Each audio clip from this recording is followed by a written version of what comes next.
Bienvenidos al canal Calm Analytics. Este es Boris Thysenhausen. Hoy es 10 de noviembre, habrá un número con mucho trabajo.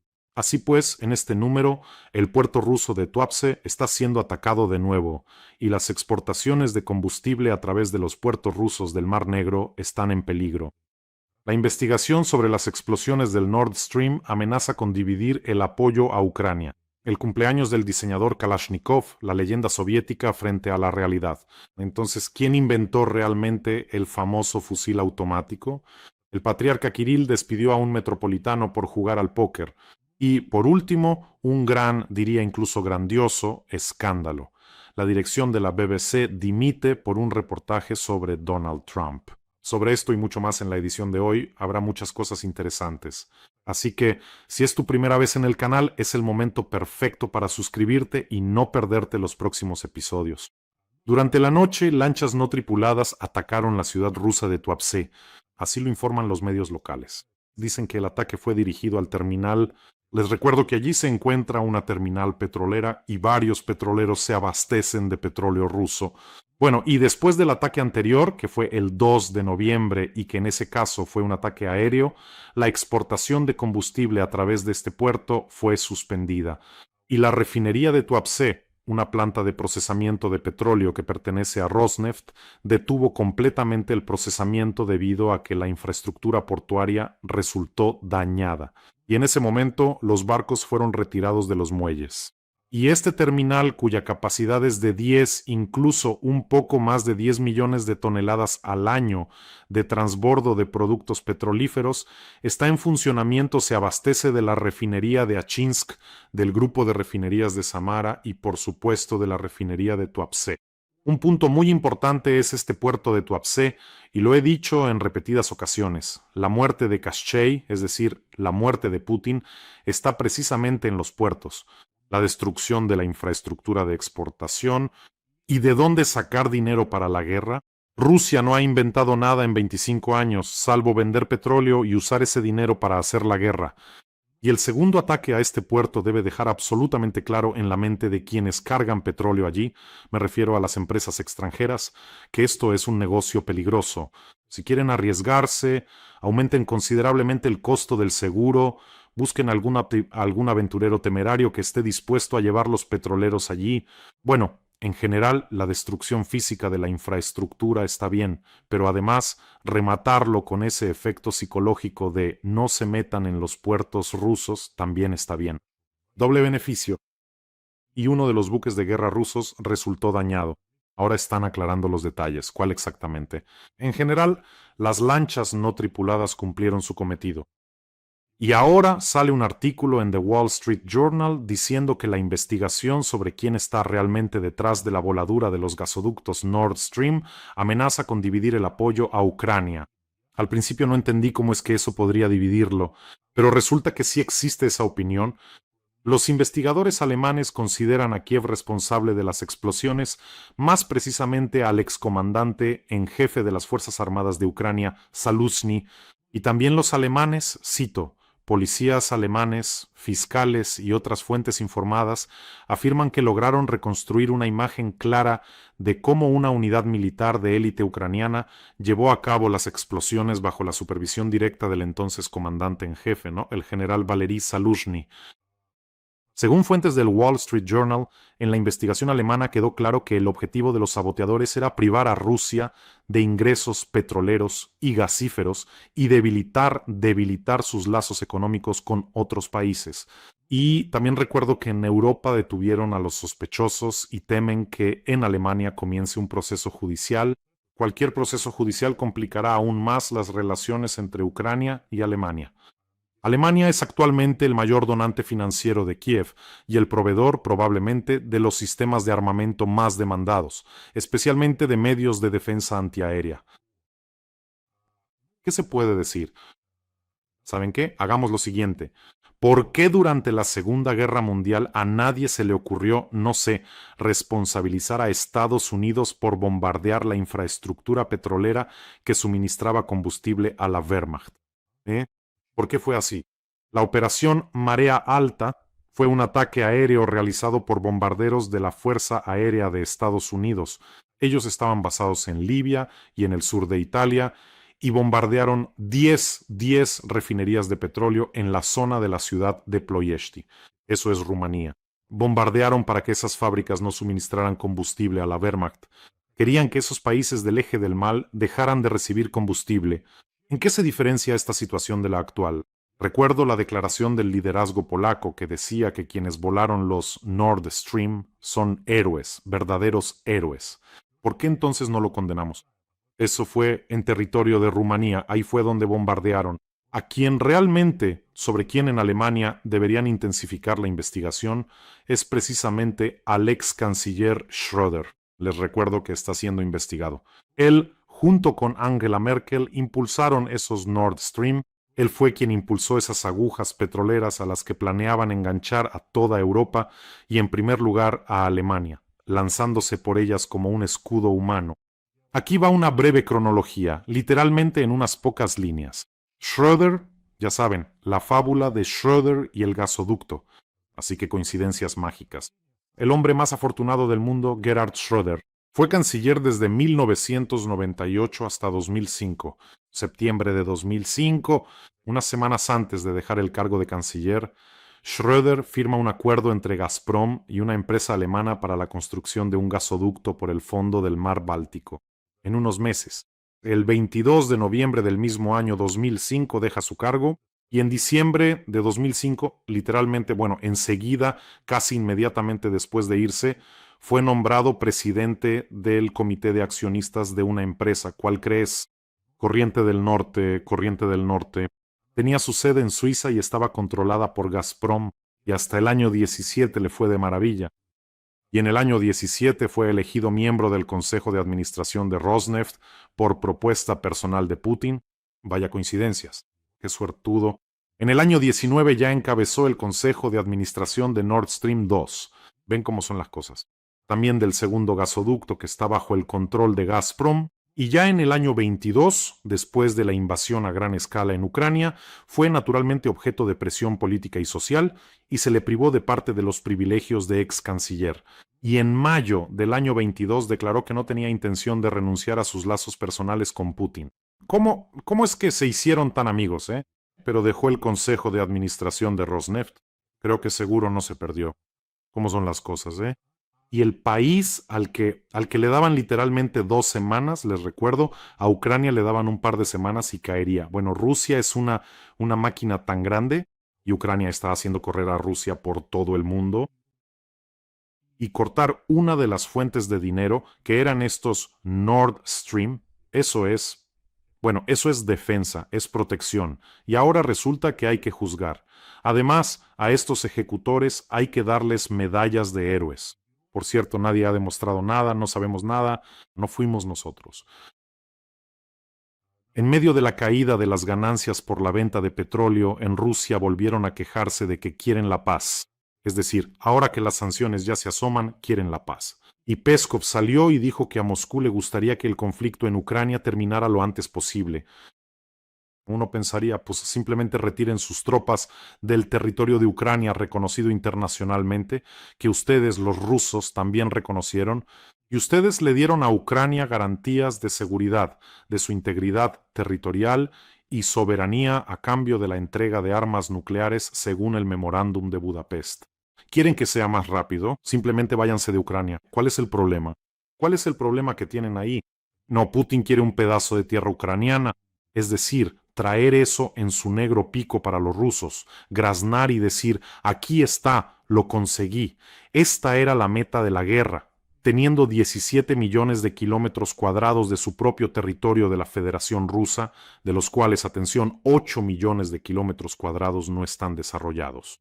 ¿Por qué abres la boca para más? Y Peskov añadió que terminará. Bueno, Peskov dice, nos gustaría que este conflicto terminara más rápido, pero solo podrá terminar cuando Rusia logre los objetivos que se planteó desde el principio. ¿Cuáles? ¿Tomar toda Ucrania? ¿Qué hacían ustedes cerca de Kiev? ¿Para qué desembarcaron tropas en Gostomel? Recientemente vi una entrevista con esos rusos, con los paracaidistas rusos que sobrevivieron allí. Uno de ellos dice, bueno, en realidad ese era el plan. Desembarcamos en Gostomel rápido, los aviones de transporte aterrizan, tomamos Kiev rápidamente, la calle Vankova, sacamos a todos y así sucesivamente. Así que ese era el plan real en realidad. Eso fue después, cuando los echaron de aquí a patadas, que el plan cambió. ¿Alguien sabe realmente qué objetivos le puso Putin a esta guerra? Pregúntenle a Lavrov, a Peskov, pregúntenle a Putin, enumeren punto por punto todos los objetivos. Recuerdo lo de la desnazificación, la desmilitarización, ahora nadie siquiera menciona esas dos palabras. ¿Qué objetivos plantearon ustedes? Nadie los va a enumerar porque es una práctica estándar de la Federación Rusa, no concretar para luego poder meter cualquier cosa en formulaciones vagas. Y por cierto, Peskov también señaló que las negociaciones sobre Ucrania se han estancado no por culpa de Rusia. Ay. Por supuesto, es culpa de Ucrania, que simplemente no quiere rendirse de ninguna manera, simplemente no sigue defendiéndose traicioneramente. Esa Ucrania, ¿cómo es posible? Amigos, les recuerdo sobre una colecta importante que estamos realizando en... Апарат штучної вентиляції легень – незамінна річ для надання невідкладної допомоги в умовах бойових дій. Ми в першому окремому медичному батальйоні використовуємо спеціальні портативні системи забезпечення для використання у військових умовах. Це найкращий інструмент, але, на жаль, він не призначений для такого навантаження та роботи в безперебійному режимі, яка є в наших умовах зараз. Тому ці системи починають виходити з ладу. Через це ми потребуємо додаткових звичайних стаціонарних апаратів ШВЛ. Залишитися без них не можна, адже це призведе до серйозних наслідків. Вартість одного апарату – 730 тисяч гривень, а всього потреба є у 8. Разом з каналом Бориса Тізенгаузена збираємо на другий ШВЛ для передових хірургічних груп першого окремого медичного батальйону. Часу обмаль. Розраховуємо на вашу підтримку. Este es precisamente el caso en el que tu donación salva vidas directamente. Los médicos son verdaderos ángeles guardianes. Arriesgando sus propias vidas, salvan la vida de los defensores de Ucrania. Son personas realmente muy luminosas. El enlace para donar está en la descripción de este video. Allí hay opciones de Mono, Private y PayPal para quienes quieran ayudar desde el extranjero. Los veo a todos ustedes y a cada uno. Personalmente, les doy las gracias de corazón. Juntos somos una gran fuerza, y ahora nuestros defensores y cirujanos de combate necesitan nuestra ayuda. Bueno, si de repente no lo encuentran en la descripción, siempre está el código QR, también pueden acceder a través de él. Y muchísimas gracias a ustedes, amigos. Y de nuevo pasamos de personas luminosas a personas que no lo son, por decirlo suavemente, a la escoria. El patriarca Kirill despidió al metropolitano Néstor por su afición al póker. Exarca de Europa Occidental, este metropolitano Néstor participó recientemente en torneos de póker. Hay fotos en las que aparece sentado con las cartas en la mano, vestido con una camisa blanca. En la República Checa, las publicaciones especializadas francesas lo califican de jugador intelectual. Allí ganó unos 50.000 euros. Pero pienso, tal vez el padre simplemente se llevó un buen premio y no lo compartió con Kirill. Esa es la esencia, en nombre de la escalera, el color y el santo flop. All in, por así decirlo. Por apoyar la guerra. Por eso destaqué esta noticia y hoy hablo de ella. Por apoyar la guerra no te quitan el rango. El patriarca Kirill, recuerdo, llamó a la guerra que desató Putin una guerra sagrada. Él bendecía a esos monstruos que vinieron aquí a Ucrania para, como él decía, una hazaña, y afirmaba que los que murieran en esta guerra recibirían el perdón de sus pecados. Aquí es donde, como se dice, el patriarca Kirill se esconde en los detalles. Aquí es, en realidad, donde se ha escondido la maldad. Bendecir armas que luego matan a personas inocentes en Ucrania, niños, ancianos, eso está bien. Pero el póker, eso ya es pasarse un poco, como se dice. En fin, en esta noticia hay mucho sobre Rusia, la Rusia de Putin. Y aquí hay una noticia que definitivamente no podía dejar pasar. Un gran escándalo con la BBC que involucra a Donald Trump. La dirección de la BBC dimite tras una disputa sobre la edición que hicieron en una película sobre Donald Trump. El director general de la Corporación Británica de Radiodifusión, BBC, anunció que eso es todo. Ayer anunció renuncio. Y también Deborah Turnes dimite. Ella es la jefa del departamento de noticias de la BBC. La situación llegó a tal punto que empezó a afectar la reputación de toda la corporación BBC. Por eso se tomó la decisión. Aunque el director ha trabajado más de 20 años en la organización, es realmente un veterano. Estas dimisiones se produjeron después de que el periódico The Telegraph publicara detalles sobre la filtración de una nota interna de la BBC, en la que se decía que el programa Panorama, en el que se emitió un documental sobre Donald Trump, había editado 2 partes de su discurso. Y parecía que el video había sido editado de tal manera que daba la impresión de que Trump instaba a atacar el Capitolio. Esta filtración se produjo y ahora les contaré los detalles porque surgió un momento muy interesante. La filtración provino de Michael Prescott, quien es un exasesor independiente y autónomo del Comité de Estándares Editoriales. Él renunció inmediatamente a ese cargo, ya que su opinión no fue tenida en cuenta respecto a esa película. Y salió la película Trump, Segunda Oportunidad, que trata sobre la segunda llegada de Trump y cómo se convierte en presidente. Se transmitió el año pasado, fue producida por la BBC y otra compañía productora. Resulta que al editar mucho material de archivo, incluidos los discursos de Donald Trump, incluso el del día en que asaltaron el Capitolio, tomaron ese discurso y lo editaron de tal manera que cortaron fragmentos y los unieron, de modo que parecía que Donald Trump estaba llamando a ir y tomar el Capitolio, como si Lenin llamara a tomar el Palacio de Invierno. Así que este experto independiente, incluso antes de que saliera la película, el señor Prescott escribió una nota. Dice, escuchen, ¿qué es esto que han editado aquí? Dice que eso le preocupa. No deberían hacer ese tipo de montaje. Y entregó esa notita. Nadie reaccionó. La vieron y escribieron que todo se quedara como está. Y después de eso, el señor Prescott declaró que todos los estándares y los mecanismos internos de control dejaron de funcionar y que renunciaba. Él tenía razón. Nadie le hizo caso. Él señaló una manipulación descarada. Y el escándalo cobró nueva fuerza. Bueno, ni siquiera volvió a estallar, simplemente explotó literalmente hace unos días cuando alguien filtró esa nota al Telegraph. ¿Quién podría haber sido? Interesante, ¿no? ¿Quién quería justicia, Bueno, yo creo que sin el señor Presk no puedo asegurarlo, pero seguramente él pudo al menos insinuar algo a alguien o pasar la información, así que así fue. Entonces, las conclusiones de todo esto. Y ahora Donald Trump, estoy en la cima. Así que los anglosajones atacantes que siempre me atacan, los he vencido. La dirección de la BBC se va, admitieron que fabricaron algo malo, montaron algo para difamarme, pero yo gané. Donald Trump siempre llama a todos los medios falsos y aquí resultó que él ganó. Trump abiertamente vence a los medios británicos. Bueno, esto es serio. Los atraparon, dijo Donald Trump. Es un precedente devastador para los medios occidentales. Es un precedente en general.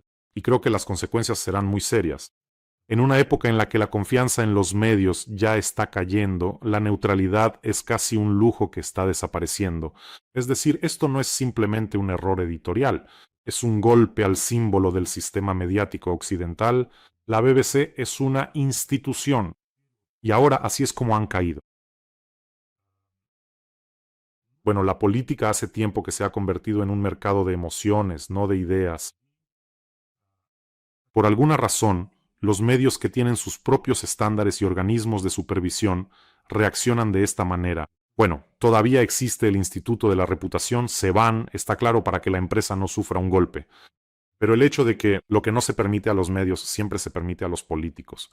Como ves, pertenecen a diferentes categorías de peso. ¿Puede mentir un político? Fácilmente. Tal vez no cumplir tu promesa, fácilmente. Es comprensible, a menos que esté mintiendo bajo juramento. Sí, también. Hay países donde es posible tanto bajo juramento como sin él. En general, ser honesto en política supone una pérdida inmediata. Inmediatamente, al instante. El honesto dice, será difícil, tomará años, habrá que ahorrar. A su lado llega un mentiroso y dice, yo lo haré todo en un mes, de hecho en 24 horas. Solo elíjanme a mí, Nadie saldrá perjudicado, todo será genial. A todos ustedes les irá mejor, a la gente mala les irá peor y habrá felicidad. Y ya está, él gana, porque para la gente es más fácil creer en lo conveniente que en lo real. Si la popularidad crece gracias a la mentira, entonces que la mentira se convierta en estrategia, ¿no es así? Las respuestas complejas ya no ganan, nunca han ganado elecciones. Creo que muchos se han dado cuenta de la cantidad de populistas descarados y showmen que irrumpen en la política precisamente ahora. Con el desarrollo de las redes sociales y la inteligencia artificial, creo que este porcentaje será aún mayor. Y así es como sucede. Se ha destruido el filtro de la información. Antes, un político tenía que pasar por los periodistas, dar entrevistas, conferencias de prensa. Ahora basta con tener un teléfono, con tener TikTok, X, Telegram, eso es todo. Nadie verifica nada. Miente todo lo que quieras. Y por cierto, la gente no busca la verdad. Nunca la han buscado. Buscan una explicación sencilla. Aquí tienes una explicación sencilla. Los populistas se aprovechan de esto. Eres pobre, entonces significa que la culpa es de los competidores. No hay carreteras, entonces significa que la culpa es de nuestros vecinos.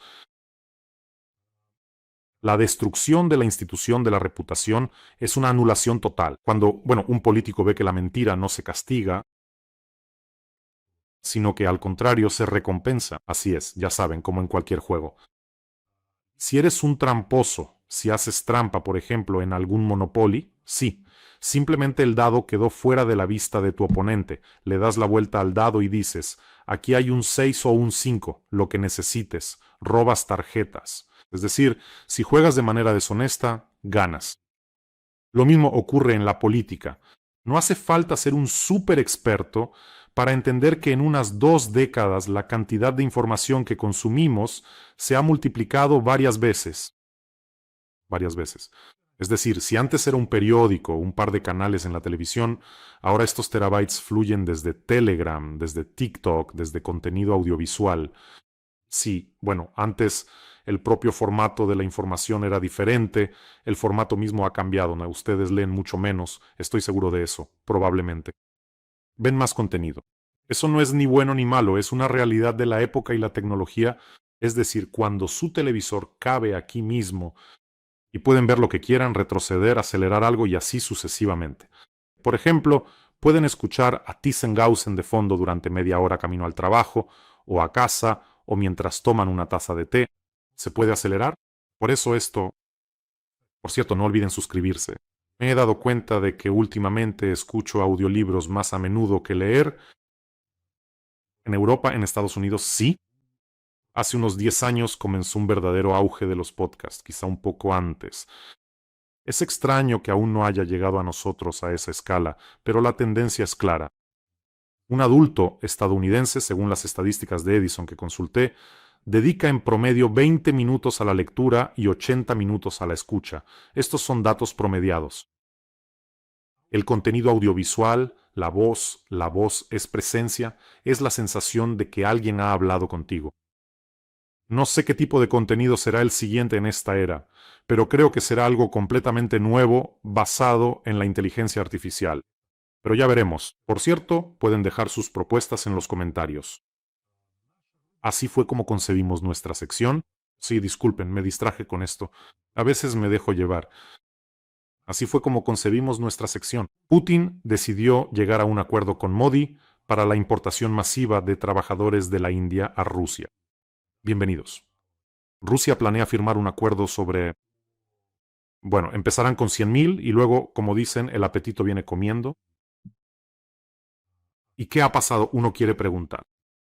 ¿Y cómo es posible que Putin ya haya arruinado probablemente 1.200.000 rusos en esta guerra? Y dice, ahora vamos a reemplazarlos por ciudadanos de la India y Pakistán que vengan a trabajar aquí. ¿Y quién es el principal enemigo de Rusia? Me pregunto, rusos. Nunca se lo han planteado. Y apareció este otro personaje que incluso probablemente podría estar en la misma línea que Putin. Medvedchuk es el ahijado de Putin, exdiputado ucraniano, en fin, una persona absolutamente repugnante. Y salió con algún artículo nuevo y decidió contar que Occidente ha decidido crear una nueva especie. Ucranianos para destruir a los rusos, así es como resulta ser. Los países occidentales, resulta, organizaron una selección artificial de ucranianos, a quienes se les ha encomendado la tarea de destruir a los rusos, según declaró Medvedchuk. Bueno, miren, precisamente por eso los rusos, cuando nadie los tocaba, en general, ni siquiera habíamos creado aquí una nueva especie, solo existe la antigua, la nueva aún no la hemos creado. Precisamente por eso cruzan la frontera en tanques y vienen a destruirnos. Destruyen pueblos enteros, borran ciudades de la faz de la tierra, precisamente por eso. Para que, Dios no lo quiera, no creemos algún tipo de nuevos ucranianos, simplemente están enfermos allí. Están completamente locos. Selección artificial de alguien, les prohíben recordar la historia. Les crean una iglesia falsa. Ucranianos artificiales, cultura artificial. Escuchen, este Medvedchuk es precisamente uno de esos que convenció a Putin de que todo estaba bien, que tomarían Kiev en 3 días, que los ucranianos los recibirían con flores. ¿Y por qué no los recibieron? Curioso, ¿verdad? ¿No salió el tipo adecuado o qué? Algo falló. Medvedchuk por única vez en su vida resultó ser útil. Es decir, ¿hizo algo bueno? Eso fue cuando lo intercambiaron por nuestros héroes ucranianos. Recuerdo que en ese entonces intercambiaron a 40 y tantos ocupantes rusos más Medvedchuk por 215 de nuestros combatientes. Entre ellos había 108 miembros de Azov, incluidos los comandantes de Azov. Después ellos se quedaron un tiempo en Turquía. Pero en cuanto Medvedchuk llegó a Rusia, empezó a hacer lo que sabe hacer: fastidiar a todos los países normales. Para empezar, junto con sus socios, lanzaron la plataforma informativa Voice of Europe, con la que intentaron sobornar a políticos europeos para que dejaran de ayudar a Ucrania. Los atraparon en eso, ahora hay procesos penales en Europa, en general, la investigación está en curso. Y también organizó la plataforma Otra Ucrania. Bajo su amparo reunió a todos los traidores fugitivos de Ucrania, y ahí se sientan e intentan presentar alguna realidad alternativa sobre Ucrania para Moscú. En fin, un parásito de los peores. Da la sensación de que no morirá de muerte natural. Además, ya saben que el Mossad ucraniano encontrará a todos. Y a esta escoria, con más razón. Otra noticia: mientras Trump sea presidente y yo sea primer ministro aquí, no habrá sanciones para Hungría, dijo Orbán. De hecho, Donald Trump está haciendo todo lo posible para ayudar a Orbán a ganar las elecciones que se celebrarán en Hungría en abril del próximo año. No es seguro que las gane, pero es una ayuda significativa. ¿Por qué entonces otros países no pueden pedir una excepción a Donald Trump? Orbán tuvo casi 4 años para diversificar los riesgos. En lugar de eso, Hungría no solo no redujo la compra de recursos energéticos rusos, sino que los aumentó. Y ahora él dice: aquí estoy yo, mientras Trump esté allá y yo aquí, seguiré comprando petróleo ruso. Bueno, saben, hay otro húngaro étnico con el apodo de Magyar. Él es el comandante de las fuerzas de sistemas no tripulados de Ucrania. Creo que él le va a ajustar a Orbán cómo va a comprar o no petróleo ruso. Hoy, por cierto, en Rusia celebran el cumpleaños de su gran, según ellos, diseñador de armas, Mikhail Kalashnikov, cuya creación, el fusil Kalashnikov, incluso aparece en la bandera de algunos países africanos. Bueno, Kalashnikov y su invento son uno de los mitos de la Unión Soviética, como Pavka Korchagin, Pavlik Morozov y todos esos panfilovtsi. ¿Quién fue en realidad el que creó el fusil Kalashnikov? Bueno, la historia es simplemente maravillosa. Y es muy corta al final de nuestro programa, así que serán literalmente un par de minutos. Entonces, la leyenda soviética dice que Kalashnikov, quien nació en una familia numerosa, fue el 17º hijo. Desde niño se interesó por la tecnología, tenía una educación de 7 grados, vio una locomotora por primera vez a los 17 años, pero en 1930 la familia Kalashnikov fue despojada de sus bienes y exiliada a la región de Omsk. Sobre esto, los biógrafos soviéticos preferían no mencionar nada. Bueno, está bien. En general, antes de la guerra, Kalashnikov trabajó en el ámbito de la creación de armas. Les recuerdo, él no tiene educación superior, no sabe leer planos, tiene 7 grados de educación. Entonces, supuestamente Kalashnikov trabajaba en el campo de la creación de armas, sin nada de todo esto. Antes de la guerra crea una metralleta de diseño fallido. Por lo tanto, la conclusión es no adoptarla para el servicio. No presentan interés industrial. Luego, los biógrafos de Kalashnikov informan que en 1942 trabajó en un campo de pruebas. Y de repente, en 1947, Kalashnikov simplemente desde cero crea el famoso fusil automático. Este es el fusil automático de Kalashnikov. Antes de esto era como un palo con... ¿Saben cómo hacíamos esos petardos de juguete en la infancia? Con pinzas de ropa, bellotas, cerillos, cinta aislante y todo lo demás. Y aquí, de repente, el fusil automático de Kalashnikov. ¿Qué ocurrió en ese momento cuando de repente Kalashnikov crea este fusil en Izhevsk? Bueno, y en el año 45, les recuerdo, en el 47 Kalashnikov lo crea. En el 45 la Alemania nazi capitula y desde la ciudad de Sul la dirección soviética se lleva parte del equipo y la documentación de la fábrica de armas de la empresa Heinel y se llevaron todo lo relacionado con la producción del fusil de asalto alemán STG-44, que de alguna manera milagrosa se parece mucho al fusil Kalashnikov. Además del equipo, la dirección soviética se llevó a los armeros alemanes encabezados por Hugo Schmeisser. ¿Dónde? Pues los llevaron a Izhevsk, donde comenzaron su trabajo.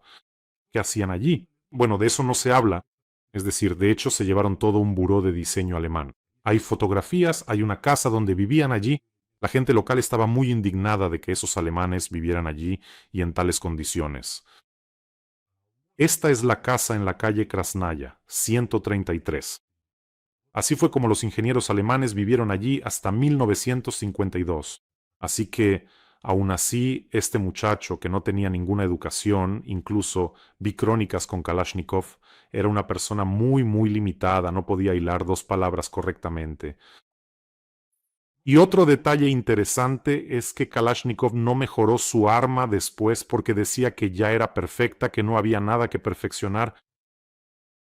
Sí, la historia soviética guarda muchos secretos, pero tarde o temprano los conoceremos. Tarde o temprano sabremos quién en Europa trabajó para la Unión Soviética, para la KGB, y luego para el FSB. ¿Lo sabremos? Creo que será un gran descubrimiento. Y ustedes, amigos, cuídense, cuiden a sus seres queridos, suscríbanse a este canal y vamos a ayudar a nuestros médicos de combate, ángeles y guardianes.